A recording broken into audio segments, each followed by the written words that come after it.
Okay, it's my face again. Yes, what's going on, everybody? Hi, how you doing? Locally, globally, internationally, across the board, across the world. Welcome, welcome, welcome. I know sometimes it gets to be a little bit long before you see my face, but it's all good. Not going to make any excuses. Life is what it is. But welcome, welcome, welcome. Peace and blessings and greetings to everyone. Welcome to Aisha Speaks Jade podcast, where I am your hostess. Aisha, also known as Jade. And as we know, October, as well as other months, there's always a lot of different awarenesses. We know for the month of October, that is breast cancer awareness. So we had to wear pink at my job today. If you can see, I have pink, but I also have savage. Yes. And also, I believe I spoke on domestic violence, which is near and dear to my heart as well. So, I would like to speak about October being National Disability Employment Awareness Month. National Disability Employment Awareness Month. Okay, because this is one of those topics that is not talked about that much, and so I hope that everybody. This again is a live video. Yes, I am here live today, Friday, October the 18th. Okay, so I just want to just kind of touch base for a little bit again on October being National Disability Employment Awareness Month. And it's pertaining, disability as far as what companies need to know. So again, we are aware of October being National Disability Employment Awareness Month, of course, in the United States. However, you may not notice, due to several other monthly observances nationwide. So NDEAM, short for National Disability Employment Awareness Month, is sponsored annually in October by the U.S. Department of Labor, Office of Disability Employment Policy, which says the observance dates back to 1945. The goal of DEAM is to shine a spotlight on and raise awareness about disability issues in the workplace, including employer responsibilities and employee rights. The employment population ratio for people without disability, which is 65.7%, was more than triple that of people with disabilities, 18.7% back in 2017, according to the U.S. Bureau of Labor Statistics. Disability employment is a persistent problem, despite broad efforts by the federal government and disability rights groups to promote voluntary compliance with the landmark Americans with Disability Act, ADA. So one might think more progress has been made by now, nearly 30 years after ADA's enactment. This is especially true due to new and evolving assistive technology to help people with disabilities in the workplace and in society. Unfortunately, disability discrimination is still a pervasive problem in the employment context, despite gains over the decades to level the playing field. Companies of all sizes should consider this.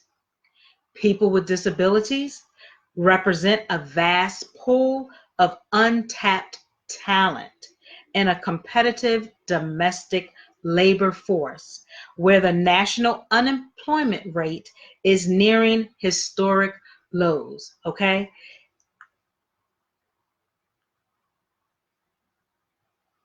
So, an EEOC veteran attorney, Chris served as an associate director for the White House Domestic Policy Council back in 2003 until 2004. He's also played an instrumental role in writing EEOC's ADA rules, regulations, and policy guidance.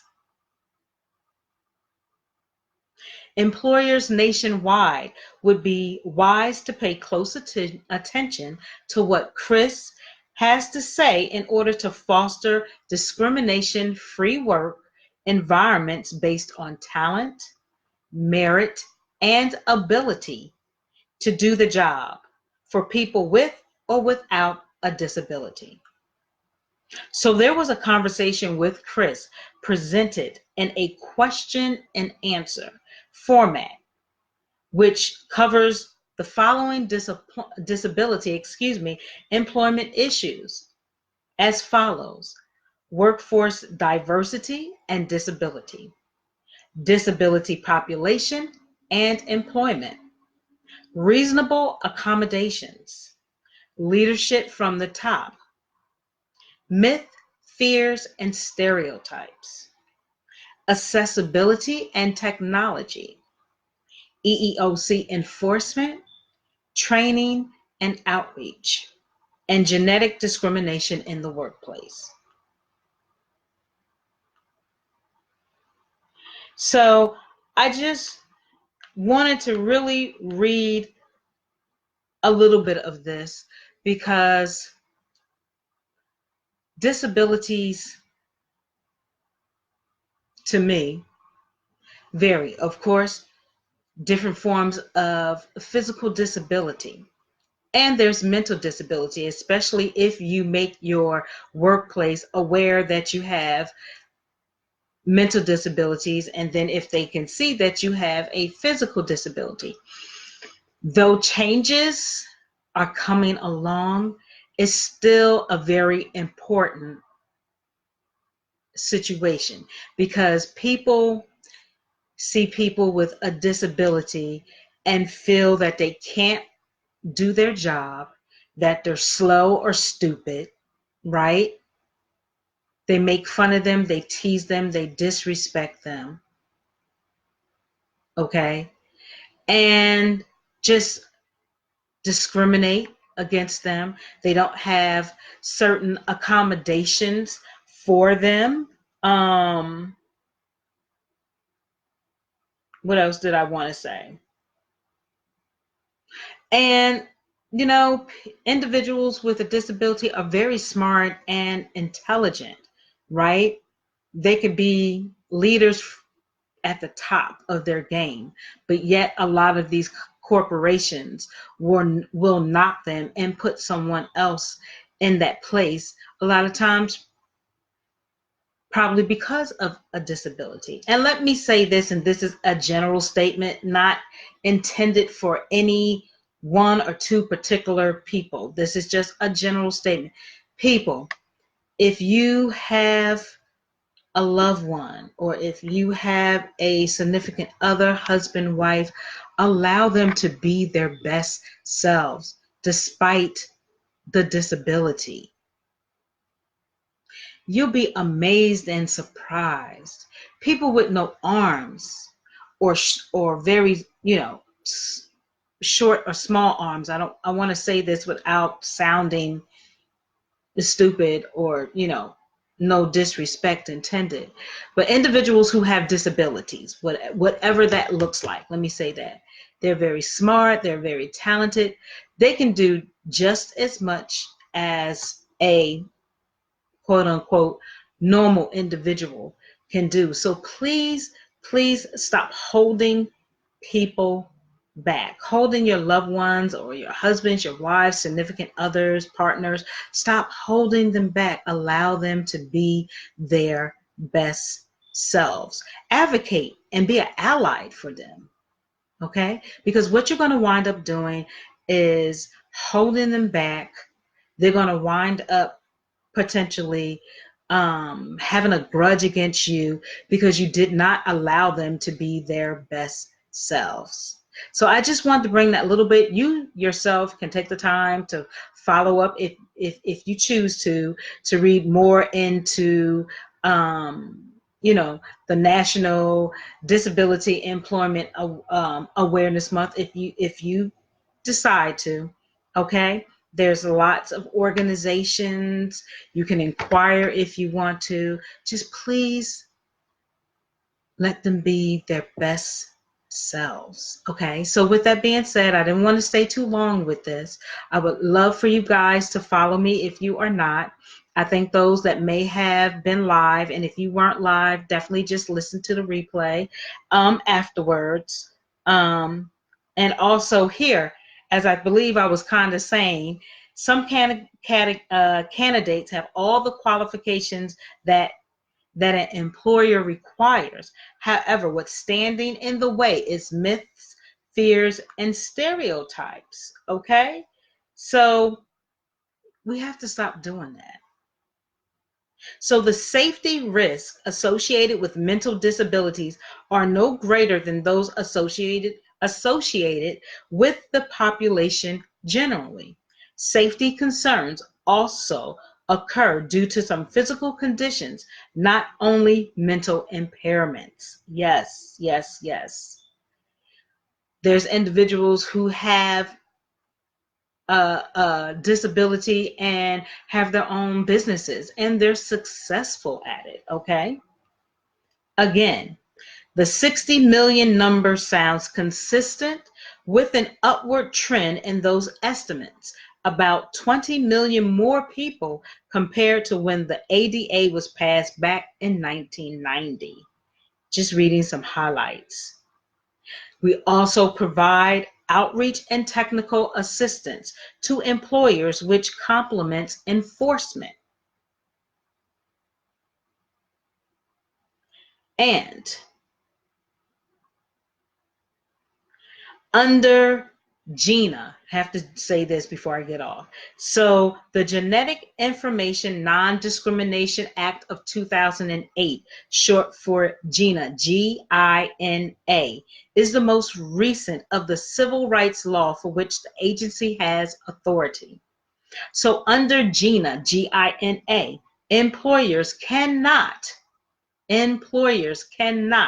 discriminate against employees or applicants based on genetic information. This includes family and medical history, as well as genetic testing. Okay? They see a small number of employment discrimination cases under GINA compared to the other EEOC enforced laws. This is not surprising based on when the law was passed and what we were seeing at the state level with similar laws about genetic information. So please, please, please, please, again, follow up on this. Talk to your jobs. Be an ally. Be a support. Stop being so ignorant to some things. Okay, so I don't know who just came on, but thank you. You can certainly watch the replay afterwards. I just want to talk about the Disability Employment Awareness Month. Thank you so much, guys, for all of your support and feedback and thumbs up and love and hearts and all of that. I so appreciate you. Again, this is the Aisha Speaks Jade podcast. You can follow me on Facebook, Instagram, Twitter, and I do have a YouTube channel. You can find me at Aisha Speaks Jade. Also, if you have LinkedIn, you can find me on LinkedIn at Aisha Jade Speaks. So with that being said, I'm going to relax for the remaining of the evening. Be good to yourself as always. Self-love. Know your worth and your value. Create your greatness and your happiness. Remove toxic people out of your life. When you go through different challenges, always remember the 3 C's: catch it, check it, change it. Is it easy? Absolutely not, but it can be achieved. Enjoy the rest of your evening. Have an amazing tomorrow. I'm off. It's all love. Peace and blessings be to each and every one of you. Nam Myoho Renge Kyo, and have a good evening. Peace out.